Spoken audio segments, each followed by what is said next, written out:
বাংলাদেশের একজন বিখ্যাত বক্তা, যার কণ্ঠ মুগ্ধ করেছিল কোটি মানুষকে। আবার কারো কাছে তিনি ছিলেন এক বিতর্কিত চরিত্র। ১৯৭১ সালের মুক্তিযুদ্ধ থেকে শুরু করে ২০১৩ সালের রায় এবং ২০২৩ সালের মৃত্যু, দেলোয়ার হোসেন সাঈদীর জীবন যেন এক রুদ্ধশ্বাস অধ্যায়। কিন্তু প্রশ্ন হলো, তিনি কি সত্যিই স্বাভাবিক মৃত্যুবরণ করেছেন, নাকি এটি ছিল একটি পরিকল্পিত হত্যা? আজ আমরা বিশ্লেষণ করব তার জীবন, বিচার ও মৃত্যুর ঘটনাগুলো, এবং খুঁজে দেখব তার মৃত্যুর পেছনে কোনো রহস্য লুকিয়ে আছে কিনা।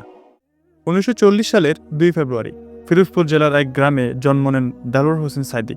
ছোটবেলা থেকেই তিনি ছিলেন মেধাবী ও ধর্মপ্রাণ। ধর্মীয় শিক্ষার প্রতি তার ছিল প্রবল আগ্রহ। প্রথমে স্থানীয় মাদ্রাসায় পড়াশোনা শুরু করে, পরে উচ্চতর ইসলামিক জ্ঞান অর্জনের জন্য বৃহত্তর শিক্ষা প্রতিষ্ঠানগুলোর সঙ্গে যুক্ত হন।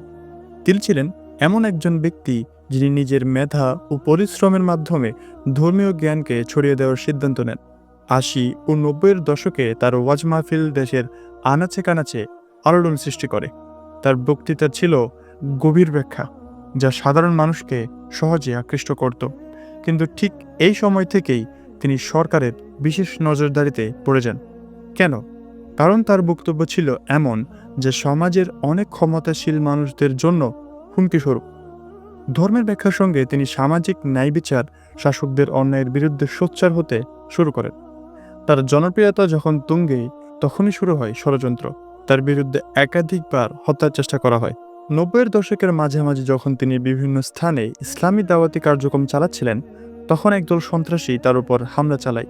তিনি অল্পের জন্য প্রাণে বেঁচে যান, কিন্তু তার সঙ্গে থাকা কয়েকজন সাথী আহত হন।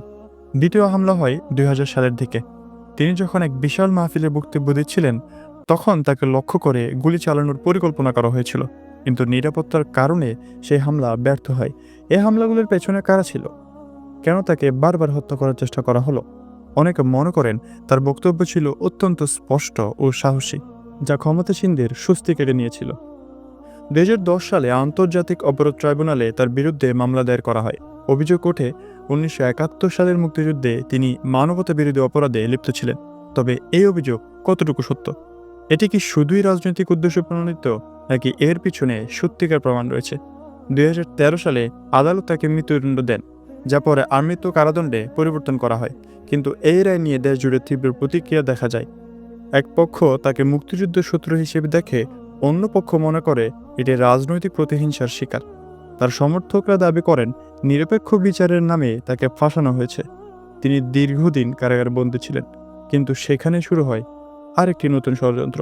তার জনপ্রিয়তার আড়ালে থাকা বিতর্কিত অধ্যায় যেন নতুন মোড় নিতে থাকে।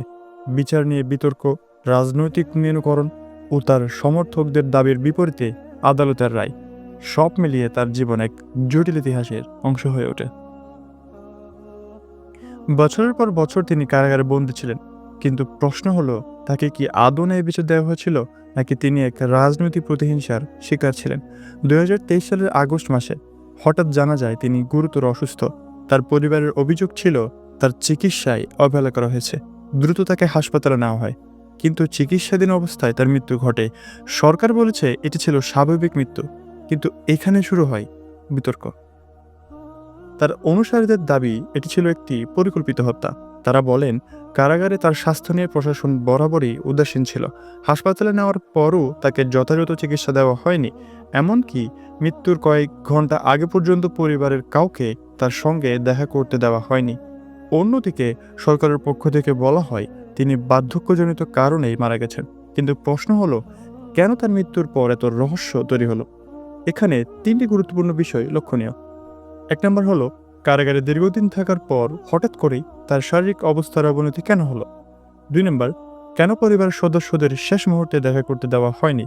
এবং ৩ নম্বর, মৃত্যুর পরপরই কেন সরকারের পক্ষ থেকে দ্রুত দাফনের ব্যবস্থা নেওয়া হয়েছিল? এই প্রশ্নগুলোই তার মৃত্যু নিয়ে বিতর্ককে আরও ঘনীভূত করে তোলে।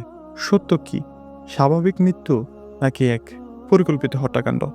সেটাই রয়ে যায় অজানা। অনেকেই মনে করেন এটি ছিল একটি ধাপে ধাপে পরিকল্পিত হত্যা। দীর্ঘ কারাবাস, চিকিৎসার অবহেলা এবং শেষ মুহূর্তে তাকে বাঁচানোর জন্য যথাযথ ব্যবস্থা না নেওয়া, সবকিছুই ইঙ্গিত দেয় যে এটি স্বাভাবিক মৃত্যু ছিল না। অন্যদিকে সরকার বলছে এটি ছিল প্রাকৃতিক মৃত্যু।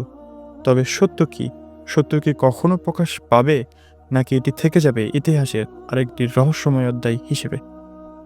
আপনার কি মনে হয়, এটি কি প্রকৃতপক্ষে স্বাভাবিক মৃত্যু ছিল, নাকি এটি ছিল একটি পরিকল্পিত হত্যা? আপনার মতামত জানাতে ভুলবেন না।